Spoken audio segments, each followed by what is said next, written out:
Hello and welcome to Odds on La Liga match day 17. We keep saying match ball for Xabi Alonso, match ball for Xabi Alonso. He saved the first one in Mendizorroza. Real Madrid didn't play well, Alvaro, but now another test before the Christmas holidays against Sevilla at home. Definitely. Well, I don't know if it's a match ball. There will be a cup game before they play against Sevilla. So that is obviously one of the games that you don't want to lose either. Barcelona suffered a little bit to beat Guadalajara in the cup last night. They had to resort basically to some of their best players to do that against a team from a lower division. What I would say is that last week Real Madrid won at Vitoria, which is not easy, and Barcelona keeps on winning. I think that Barcelona's big run is leaving a lot of teams behind, because if you look at Atlético de Madrid, look, they are quite far on the table as well. And this weekend we have a terrific game. We'll talk about that later, but Villarreal-Barcelona is one of those games that can define a little bit the mood until the turn of the year, because if Barcelona drops some points, Real Madrid, Atlético obviously, will have a chance to get closer, and Villarreal in themselves. So yeah, it's an interesting one. And also let me say that a few managers are out. Real Sociedad, Sergio Francisco, we know about Levante's. Carrión from Oviedo is out as well, after arriving in the middle of the season. So there have been a few managerial moves as well. And let's see how the teams that have kicked out their managers respond this week. Is this time of the year, of course, where many managers are out. There is some time also to prepare the next games. Well, let's analyze everything. We have an interesting match day, of course, in La Liga, Villarreal, Barcelona, Real Madrid, Sevilla. So let me know your tips, your comments for this new match day. And of course, don't forget to press the like and subscribe. And now let's go on, Alvaro, with the show.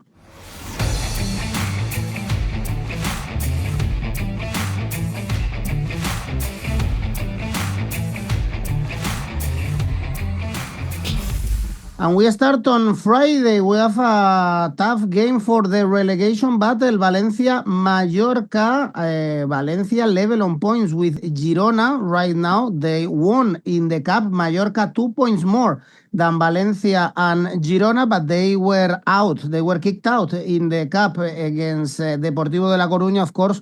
For Mallorca, is very important La Liga, and they beat Elche. It was a crucial game in the previous weekend with 𝗵𝗏𝗏 scoring. If Mallorca gets safe, Alvaro, I think they should give a boat or something like this to 𝗵𝗏𝗏 in the Marina of Mallorca. And this one is a tough one. The bookies place Valencia's favorite because Mallorca away from home especially are very poor. How do you see this one?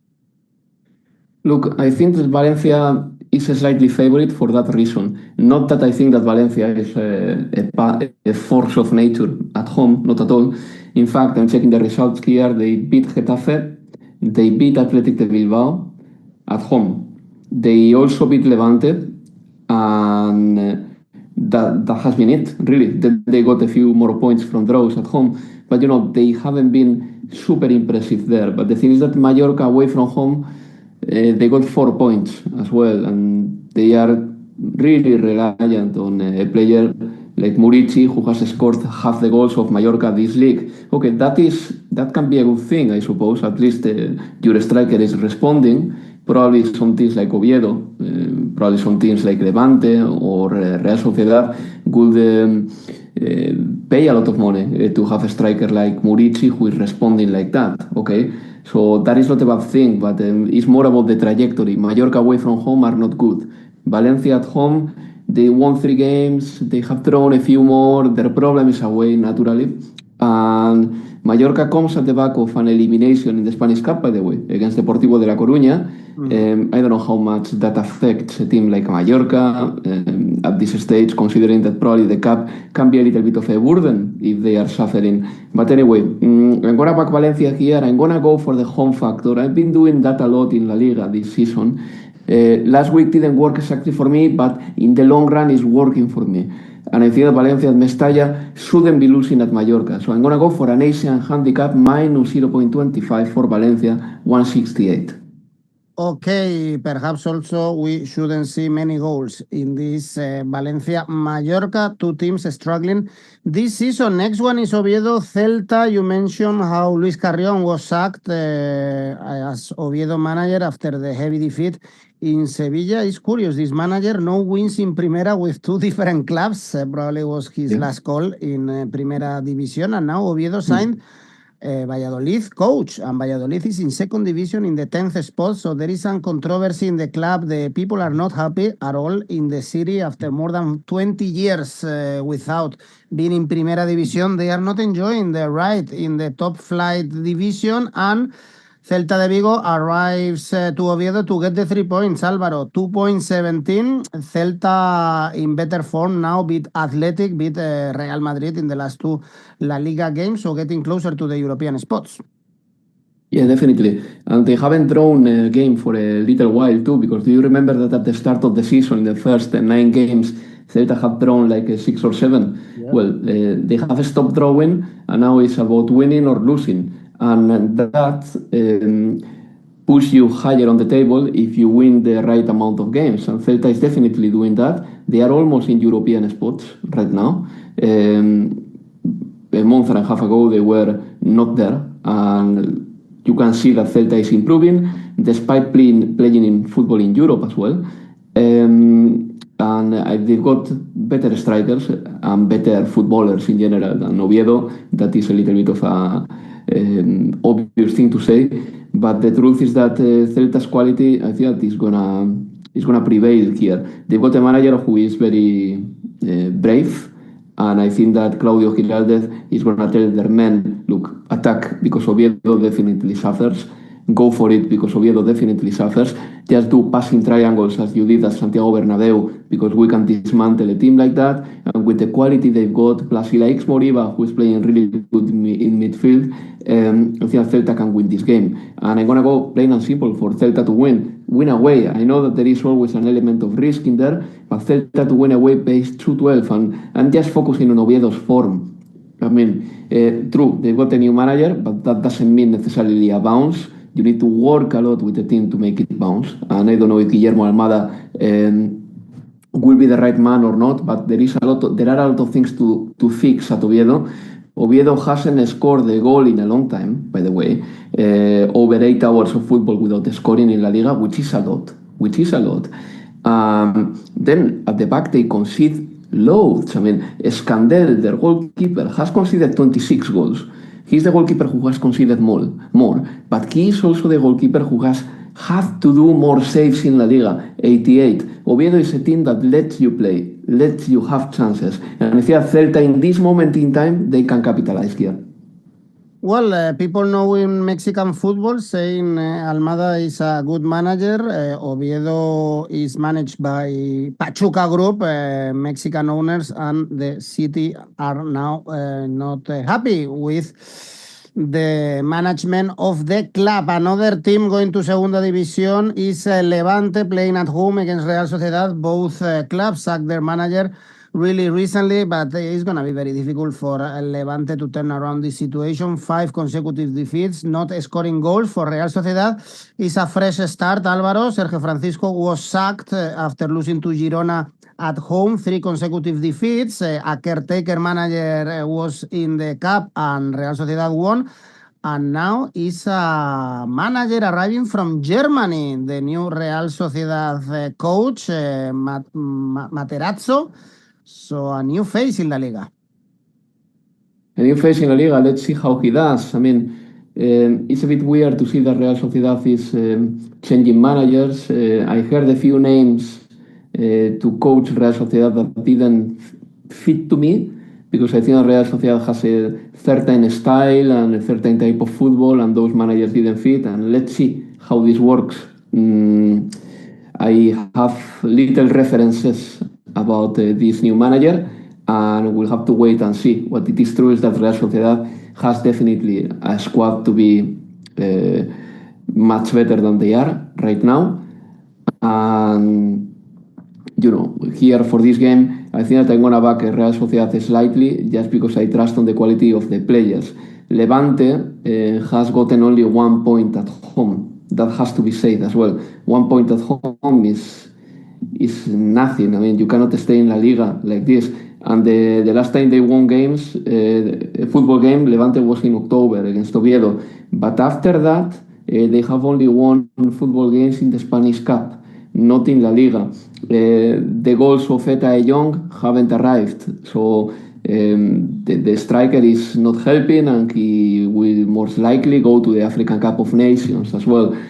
Whereas Real Sociedad, yes, I understand why the club made a decision. They needed to shake a little bit the whole team to see if they could squeeze more juice out of it, and hopefully with the new manager they will. Some players have to step up a bit more. I'm talking about 𝗍𝗏𝗏, but 𝗍𝗏𝗏 is not scoring goals. Probably if the players which are good just raise their level a little bit. I'm talking about Remiro, I'm talking about 𝗍𝗏𝗏, I'm talking about Barrenechea, Soler, all those players who have been playing internationally, raise their level. Real Sociedad is going to be out from where they are. So I'm going to back them slightly, because this game is a bit tricky with new managers as well. So a draw no bet for Real Sociedad, not knowing exactly what the style of each team is going to be at this point in time, but still focusing on the quality of one of the sides. Draw no bet for Real Sociedad, 157. Well, they should improve, I think, Real Sociedad. Osasuna, Alavés is the next one. Also here important for the relegation battle. Osasuna level on points with Girona, with Valencia. Alavés farther away, but only 3 points. Alavés lost to Real Madrid, and Osasuna, we only back them, Alvaro, when they are playing at home, even if against Barcelona they did a good game considering their level, but at home they get good results. I'm not surprised to see them favorites. 2.3 if someone wants to back Osasuna here. Yeah, Osasuna did a good job at Camp Nou. I think that defensively they were very sharp. Then, as it happens in most of the games with that script, when the big side scores the first goal, then it's very difficult for the receiving side to change their approach and to attack to get the equalizer. It's almost impossible, and that is what happened to Osasuna.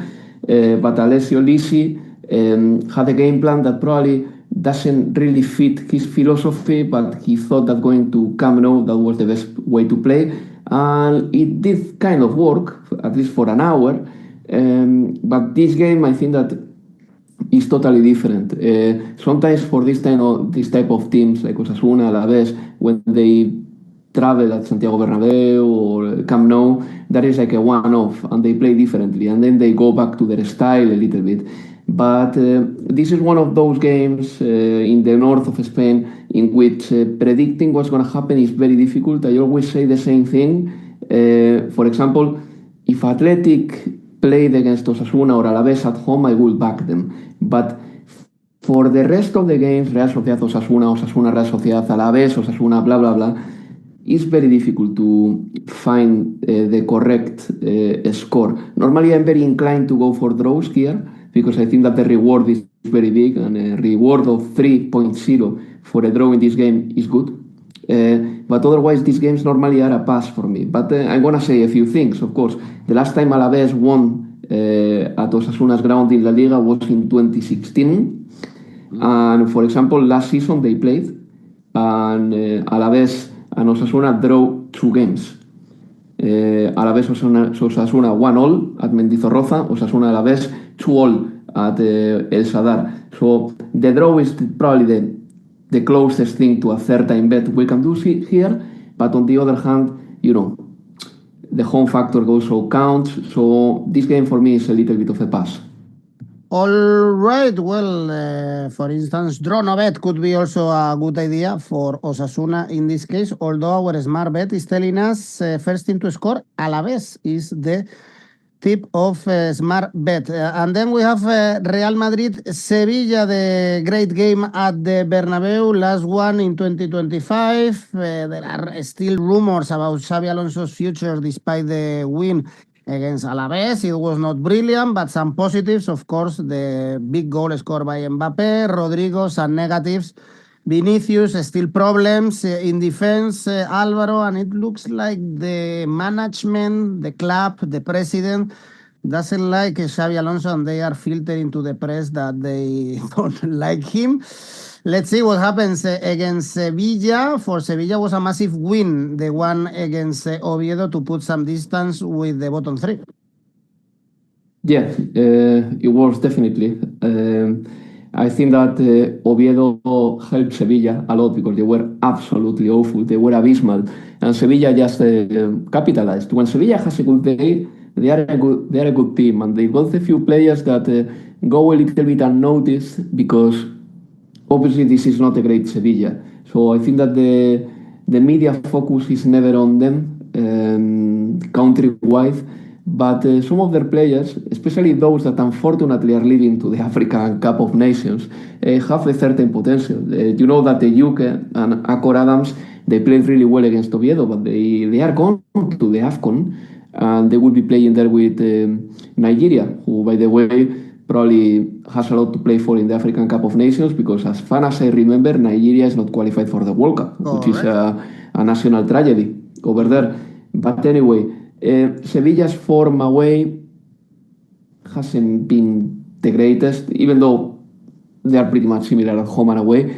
And Real Madrid at home has been really good, if we forget the game against Celta and then the defeat against Manchester City. But let's try to put that in brackets and think that in the big picture, Real Madrid at home has been good.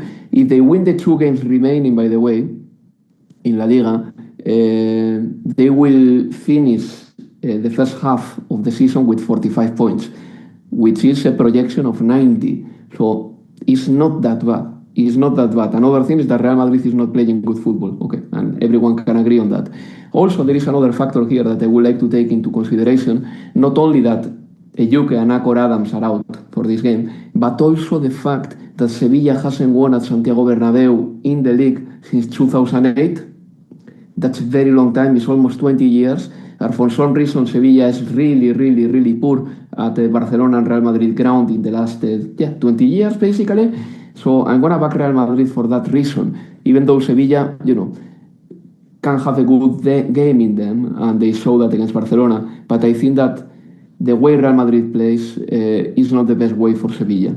So I'm going to go for 𝗵𝗵𝗏𝗀𝗏 to score, who has scored 17 goals, all together with Real Madrid to win. I will do a mini ACCA inside the game, and I will say that pays 176 right now. Well, Real Madrid are not comfortable with teams sitting back, and I'm sure Sevilla will sit back and defend and play really aggressively. We have the pro tip for smart bet is under 3.5 goals, which pays really good. I would say it's around 2. I think this is a good tip indeed. Going for not many goals here, since I expect a defensive Sevilla and Real Madrid without spaces. They struggle. On Sunday, we have a Girona Atlético de Madrid, 4th in the table. Atlético de Madrid struggled to beat Valencia. It was Griezmann, the one who scored the winner, and the problems always is away from home, Álvaro. They lost in Bilbao. In Barcelona, it's only 2 away wins this season in La Liga. And Girona, we've seen this for a while. They are improving, but still in the bottom 3. Although the win in San Sebastián, the first one in their history, was a massive one. It was definitely a massive one, and I think that Girona did a very good game. Girona has produced some quality football this season against Real Madrid, the first half against Athletic de Bilbao, the previous game.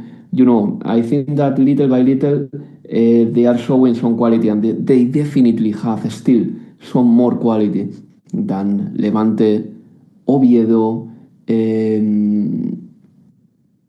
probably some other teams that are at the bottom of the table. I don't want to commit exactly, but I think that they can be better as well than Mallorca, perhaps, and even Elche, but Elche has done a terrific start of the season anyway. But the quality of some of the Girona players is really good, and they got the players like 𝗏𝗏𝗏𝗏, that if he goes in the right direction and he fulfills his potential, he is going to be playing for a better club very soon. I'm going to focus on Atletico a little bit. I think that They have lost a lot of grip with Barcelona, gradually, slowly, but surely. They are 9 points away from Barcelona, 9 points away. And all that is explained because they had 2 defeats before their last win against Valencia, 2 defeats. In the meantime, they won in the Champions League, and that made us forget a little bit about that. But in the league, they suffered 2 straight defeats against Barcelona, one of them, obviously. And this is the moment for them not to lose more track with Barcelona and with the top of the table. And I think that at Montilivi, if they have the right approach and if they play with the right intensity, they will end up winning. Because yes, Girona has been improving, but on the other hand, Atletico has better quality. And if they go to the game with the right approach, they should get something out of this ground, like many other teams have done. So I'm going to go for Atletico to win, 173, and I keep in mind that away from home haven't been great. But on the other hand, I think that they can make it. They also beat PSV Eindhoven, for example, away from home not long ago. So with the right focus, they can do it. Yeah, the important thing is the focus indeed. Smart bet going for double chance here for Girona, since, as I said, Atlético Madrid only 2 away wins this season in La Liga against Betis and Getafe. And then the game of the weekend, probably Villarreal Barcelona, third against the first. The game, remember, that should have been played in Miami. That was the wish of La Liga, of Barcelona, and of Villarreal. But at the end, it's going to be played in La Cerámica. Villarreal doing great in La Liga. Of course, if we forget what they are doing in the Champions League, they have a really bad record, though, against Barcelona in their stadium. And Barcelona, they are suffering lately. They didn't play well in Copa del Rey. They didn't play well against Osasuna, against Eintracht Frankfurt. I was also surprised, Alvaro, to see Lamine Yamal playing in Copa del Rey all the minutes. But in the big scenarios, lately, especially against Betis, they did well. So let's see what side of Barcelona we see in La Cerámica, because this is a massive game. It is a massive game. Barcelona is going through a very good run in La Liga. That's unquestionable. And, it's been so good that at the end they have left behind Real Madrid and especially Atlético de Madrid. This is not irreversible, but this is a good chance for Barcelona to, extend their lead and try to finish the year with as many points as possible. I mean, maybe we are back in a league of 2, and maybe we are a little bit back as well in these kind of leagues that were won with 90 points or more. It's not going to be as exaggerated as in the early 2010s when Real Madrid and Barcelona both got 100 points in 2012 and 2013 respectively. But Barcelona has a projection of points of around 93, 94 at the end of the season, and Real Madrid about 89.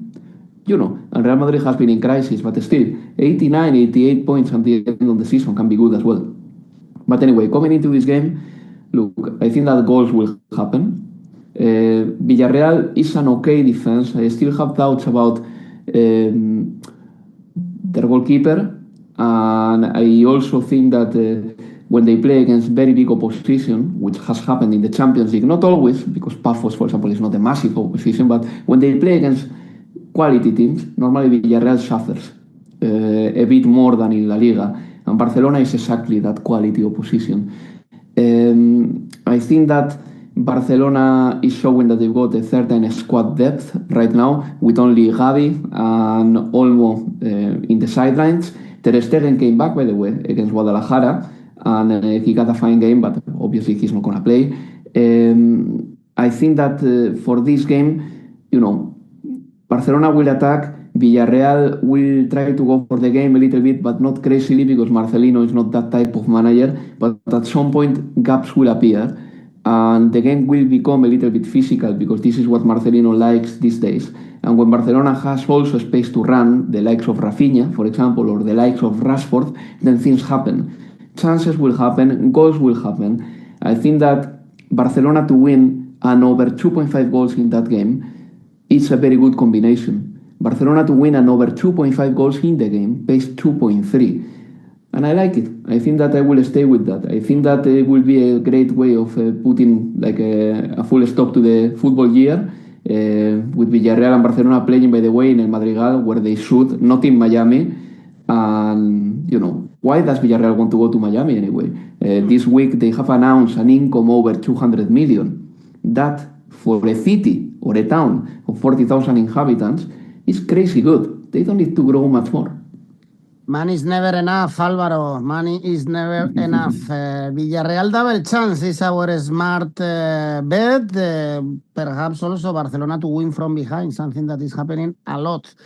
This season could be another option. And we have two more games for Sunday. Elche Rayo Vallecano is the first one, both in the middle of the table. Rayo winless in a while, actually, since the 26th of October. They drew with Betis, and they have a conference game on Thursday, and Elche undefeated at home, Álvaro, 4 wins and 4 draws in the Martínez Valero. Yeah, I mean, because it's a competitive side, that's for sure. And it is a side that sometimes presents some situations to the opponents that are difficult to manage. For example, Elche plays with two central strikers many times. And, it's like going back to the basics, going back to a 4-4-2. It's a system that everyone knows, everyone understands. The wingers or the midfielders on the flanks really appreciate to play with two strikers, because then they can cross the ball. The defenders find it difficult because each central defender has to be marking one man, which is different to playing against, for example, a lone striker. And Elche does that, and they do it very well, and they play from the back and then don't give the ball to you, which is a little bit frustrating because sometimes they've got like decent, if not good, spells of possession. But Rayo Vallecano is also a good team as well. Rayo Vallecano plays differently. They are slightly more dynamic. They do a lot of man marking. So this is a clash of styles. I'm going to say something about Rayo that explains a little bit La Liga too. Rayo Vallecano is one of the, I would say, good teams of La Liga. They are playing in Europe. They are potential candidates to qualify, in my opinion, for the Conference League again. But if you check their numbers, they have scored only 13 goals and they have conceded 16. This is down to the fact that Spanish sides normally they cannot pay a lot of money to buy talent up front. The Premier League pays that money. And those strikers, when they are very good and they have half a chance, they score it. In La Liga, it doesn't quite work exactly like that. One good example of that can be 𝗀𝗏𝗏. He was okay at Getafe. He went to the Premier League and he barely plays. It happens in La Liga, which creates the fact that a lot of attacking talent has left. A league that doesn't have many scorers, not many goals happen, but teams defensively, they have to get sharper because they don't score a lot. So Rayo encapsulates a little bit all that. I think that in the ground of Elche, they are capable of maybe getting a draw because their way of playing can be a new one for Elche. Elche is not very used to playing like a team against Rayo Vallecano. They haven't played against a team like this season yet. A team that does the man marking, a team that pushes you up front like no one does. So I'm going to back Rayo slightly with an Asian handicap plus 0.25. Rayo has been solid. Elche has been good as well. But if Rayo gets a draw, you get half a win. And I think that this can happen here. All right. Luckily, the Frutos, by the way, is not seriously injured since there were some concerns. Rayo drawing with Betis. Betis playing against Getafe, not without a win since the derby. Betis, but still hanging in European spots. Getafe back-to-back defeats against Espanyol and Villarreal. Last 5 games for Getafe, both teams to score. No, always kind of a good option going for under 2 goals or both teams to score in the Getafe games. Yeah, definitely. Well, for this game, that can happen as well. I think that it's the kind of game that will get on the nerves of Pellegrini. Pellegrini is a manager that likes football to be played in a certain way, and he expresses his anger when a team, for example, with the style of Getafe, stops them from playing a lot and blah, blah, blah. I think that Pellegrini and Bordalás, both managers, have had public discussions in the past as well, as far as I remember, 3-4 years ago. And Pellegrini and Bordalás, we have to remember that they also played against each other in a cup final in 2022, being Bordalás the coach of Valencia.